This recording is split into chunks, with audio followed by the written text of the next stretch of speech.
Welcome back. Well, U.S. Steel will be acquired by Japan's largest steelmaker, Nippon Steel, for more than $14 billion. But the deal is facing criticism from steel workers as well as President Trump. Fox Business's Lydia Hu is live in Braddock, Pennsylvania this morning with more. Lydia. Yeah, good morning, Maria. We're in front of a steel plant that has been in operation for almost 150 years, powering the American Industrial Revolution, powering America through World War II and becoming an integral part of the economy. But this plant and about 24 other plants would be sold to a Japanese company if U.S. Steel gets its way in a multi-billion-dollar deal. Nippon Steel plans to buy U.S. Steel and that more than $14 billion purchase.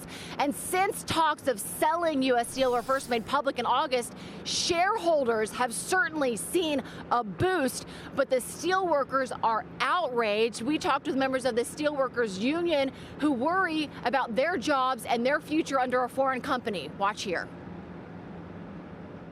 It was the workers that drove the force for the profits to be made. And at the end of the day, they sold off to the highest bidder to line their own pockets and left these guys kind of holding the bag with an uncertain future. I feel like they already haven't put America first by selling out to a foreign entity.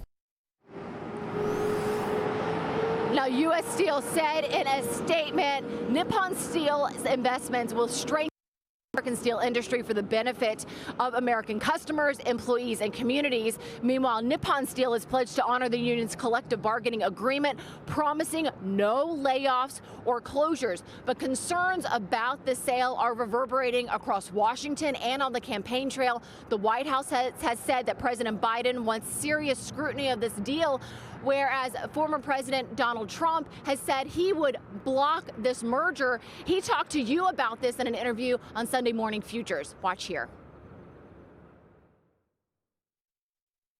How strong is China's influence on American politics, American business?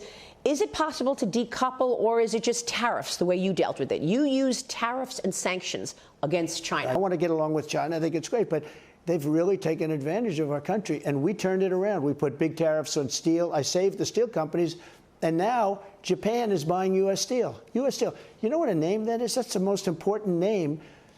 50 years ago, there was no company like U.S. Steel. Now that Japan is buying it, I don't think I'd let that deal go through, by the way. Now, Japanese media is reporting that Nippon Steel's CEO is brushing off these concerns, insisting that this deal is going to proceed.